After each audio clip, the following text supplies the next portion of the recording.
പൂർണ്ണമായും പ്രതിരോധത്തിലായല്ലോ. ഇതുവരെ പറഞ്ഞിരുന്നതൊക്കെ പോയില്ലേ? ഇതുവരെ പറഞ്ഞിരുന്നത് പാർട്ടിക്കോ ഇതുമായി യാതൊരു ബന്ധവും ഇല്ല എന്നാണ്. പക്ഷേ ഇപ്പോൾ ദേവസ്വം ബോർഡിൻ്റെ മുൻ പ്രസിഡന്റ് പത്മകുമാർ തന്നെ അറസ്റ്റിലായപ്പോൾ ഇനി പാർട്ടിക്കാർക്ക് ബന്ധമില്ല, അതിലും വലിയൊരു പാർട്ടിക്കാരൻ ആരാണ്? പതിറ്റാണ്ടുകളായി പാർട്ടിയിൽ ഉള്ള ആൾ, മുൻ MLA, അതുപോലെ തന്നെ CPM ഭയങ്കര പാരമ്പര്യമുള്ള ഒരാൾ. ആ ആൾ അവിടെ ദേവസ്വം ബോർഡിൻ്റെ ചെയർമാനായിരിക്കുമ്പോഴാണ് ഒരിക്കലും സംഭവിക്കാൻ പാടില്ലാത്ത, കൊള്ളയൊക്കെ ആവാം, പക്ഷേ ഇതുപോലെ അവിടെ ശബരിമല ക്ഷേത്രത്തിൻ്റെ സ്വത്ത് ഒരു തരി സ്വർണം ഞങ്ങൾ കളയില്ല എന്നാണ് ഇപ്പോൾ പോലും CPM ജില്ലാ സെക്രട്ടറി MV ഗോവിന്ദ മാസ്റ്റർ പറഞ്ഞത്. ഇനി ഒരു തരി അവിടെ ബാക്കിയുണ്ടോ? അതാണ് പ്രശ്നം. ഒരു തരി പോകാൻ അനുവദിക്കൂല എന്ന് പറഞ്ഞിട്ട് ഈ ഒരു തരി ബാക്കിയില്ല, വാതിലടക്കം അടിച്ചുകൊണ്ട് പോയി. അത് ആസൂത്രണം ചെയ്തതും അതുപോലെ തന്നെ നടപ്പിലാക്കിയതും ഒക്കെ ഒരു പൊളിറ്റീഷ്യനായ പാർട്ടിയുടെ പാരമ്പര്യമുള്ള ശ്രീ പത്മകുമാറാണ് എന്ന് പറയുമ്പോൾ അത് അത്യത്ഭുതമായിരിക്കുന്നു, അങ്ങേയറ്റം ഞെട്ടിക്കുന്നതാണ്. ഇത് ഈ നാട്ടിലുള്ള അയ്യപ്പ ഭക്തരെ സംബന്ധിച്ചിടത്തോളം ഒരിക്കലും പൊറുക്കാനാവാത്ത ഒന്നാണ്. അതാണ് ഈ കാര്യം വ്യക്തമാക്കുന്നത്. മാത്രമല്ല, ഇതിപ്പോൾ ഹൈക്കോടതിയുടെ നേതൃത്വത്തിലുള്ള ഒരു അന്വേഷണം ആയതുകൊണ്ടല്ലേ, അല്ലെങ്കിൽ ഇതൊക്കെ പുറത്തു വരുമോ? ഹൈക്കോടതി മോണിറ്റർ ചെയ്യുന്നത് കൊണ്ടാണ് ഇതൊക്കെ സംഭവിക്കുന്നത്. അതുകൊണ്ട് ഇതിൻ്റെ ഉത്തരവാദിത്തം അവർ ഏറ്റെടുത്തേ മതിയാവുള്ളൂ. ഇത് വലിയ നാണക്കേടായിപ്പോയി, അത് സമ്മതിച്ചേ പറ്റുള്ളൂ. തീർച്ചയായും ജനങ്ങളിൽ നിന്ന് പ്രതികരണം ഉണ്ടാവും. ഇതിപ്പോൾ ഈ പറയുന്നത് ഇവരിലൊന്നും നിൽക്കില്ല. രണ്ട് മന്ത്രിയും മുൻ മന്ത്രിയും ഇപ്പോഴത്തെ മന്ത്രിയും അവർക്കെതിരെ കൂടി അന്വേഷണം വേണം എന്നൊരു ആവശ്യം സമാന്തരമായിട്ട് ഉയരുന്നുണ്ട്. അന്വേഷണം വേണം എന്ന് ആരും പറഞ്ഞില്ലെങ്കിലും അന്വേഷണം ഉണ്ടാവും. കാരണം എന്താണെന്ന് വെച്ചാൽ ഹൈക്കോടതിയുടെ നേതൃത്വത്തിലുള്ള ഒരു ടീമാണല്ലോ അന്വേഷിക്കുന്നത്. അവർ മൊഴിയുടെയും തെളിവിൻ്റെയും അടിസ്ഥാനത്തിൽ പോവാൻ ബാധ്യസ്ഥരാണ്. അത് പോകുന്നുണ്ടോ എന്ന് നോക്കാൻ കോടതിയുടെ സൂക്ഷ്മമായ നിരീക്ഷണം ഉണ്ട്. പരിശോധന തീർച്ചയായിട്ടും വേണം. അവരുടെ ഉത്തരവാദിത്തത്തെക്കുറിച്ച് നമുക്കറിയില്ല. പക്ഷേ മുൻ ദേവസ്വം മന്ത്രിയെക്കുറിച്ച് ആരോപണം ഉണ്ട്. അപ്പോൾ അതിൻ്റെ നിജസ്ഥിതി തീർച്ചയായിട്ടും അന്വേഷണ ഉദ്യോഗസ്ഥന്മാർ നോക്കാതെ ഇരിക്കുകയില്ല, തീർച്ചയായിട്ടും നോക്കും. ഇപ്പോഴും സംസ്ഥാന സെക്രട്ടറി ഗോവിന്ദ മാസ്റ്റർ പറയുന്നത് പാർട്ടിയുടെ കൈകൾ ശുദ്ധമാണ്, ഇത് പാർട്ടിക്ക് തിരിച്ചടി ആകില്ല എന്നുള്ളത്. ഇത് വല്ലാത്തൊരു ശുദ്ധിയാണ്. ഇത്ര വലിയൊരു വിശുദ്ധി ജനങ്ങൾക്ക് മനസ്സിലാവില്ല അതെന്താണെന്നുള്ളത്. വിശദീകരിച്ച് കൊടുക്കേണ്ടി വരും. വളരെ കാര്യങ്ങൾ വളരെ തത്വാധിഷ്ഠിതമായി പറയുന്ന ഗോവിന്ദ മാഷ് നല്ലോണം വിശദീകരിച്ച് കൊടുക്കേണ്ടി വരും ഈ വിശുദ്ധിൻ്റെ അർത്ഥം എന്താണെന്നുള്ളത്. ഈ ശബരിമലയുമായി ബന്ധപ്പെട്ട് അയ്യപ്പ സംഗമമൊക്കെ നടത്തി. പക്ഷെ അതിന് ശേഷം ഒന്നിനു പറയുക ഒന്നായിട്ട് CPM പ്രശ്നത്തിൽ കൊടുക്കുകയാണ്. ഇപ്പോൾ ഏറ്റവും ഒടുവിൽ ശബരിമലയിലെ ഒരു ജനത്തിരക്ക് പോലും നിയന്ത്രിക്കാൻ പറ്റാത്ത വിധത്തിൽ ഒരു ഏകോപനം ഉണ്ടായില്ല എന്ന് പറയുന്നു ഈ സീസണിൽ. ശബരിമലയിൽ കാലാകാലങ്ങളിലായിട്ട് മാറി മാറി വന്ന ഗവൺമെൻറ്റൊക്കെ ആത്മാർത്ഥതയോടുകൂടി കാര്യങ്ങൾ ചെയ്യുന്നതാണല്ലോ. ഞങ്ങളൊക്കെ ഗവൺമെൻറ്റിൽ ഇരുന്ന സമയത്തൊക്കെ വളരെ സിമ്പിളായിട്ട് കാര്യങ്ങൾ കൈകാര്യം ചെയ്ത് പോകുന്നതാണ്. ഇതുപോലുള്ള പ്രശ്നങ്ങളൊന്നും അവിടെ ഉണ്ടായിരുന്നില്ല. അതിൽ ഈ ദേവസ്വത്തിലിരിക്കുന്ന ആളുകൾക്ക് അതിനോട് അല്പം ഭക്തിയും അതുപോലെ തന്നെ അതിനോട് അല്പം ആത്മാർത്ഥതയൊക്കെ നിർബന്ധമാണ്. അതില്ലാത്തതാണ് പ്രശ്നം. അല്ലെങ്കിൽ അല്പമെങ്കിലും ഒരു ഭക്തിയും ഭയമൊക്കെ ഉണ്ട് എങ്കിൽ, അതിലൊരു വിശ്വാസമൊക്കെ ഉണ്ട് എങ്കിൽ അവിടുന്ന് സ്വർണം മോഷ്ടിക്കാൻ തയ്യാറാവുമോ?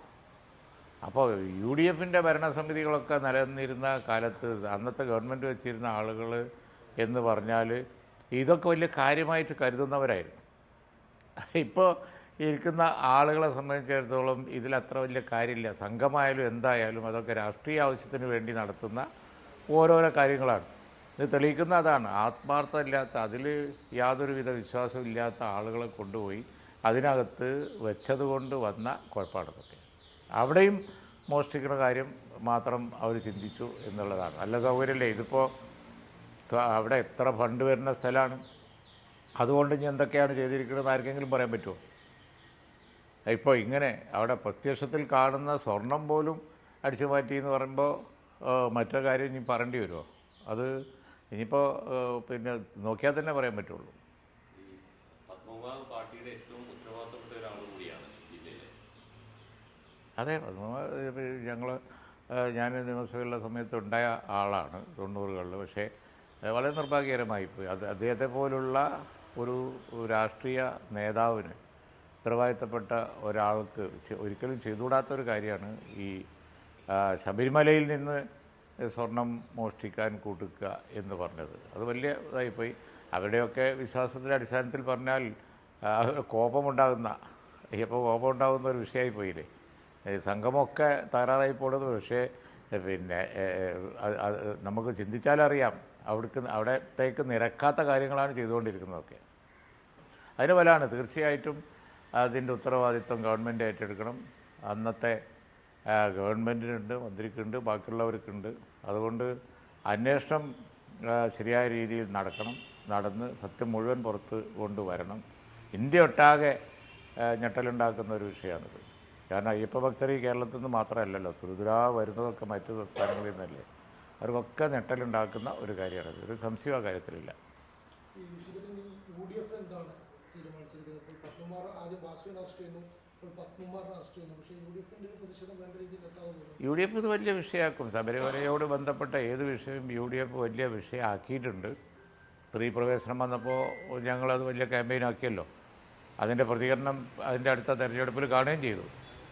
കഴിഞ്ഞ പാർലമെൻറ്റ് തെരഞ്ഞെടുപ്പിലും അത് കണ്ടു.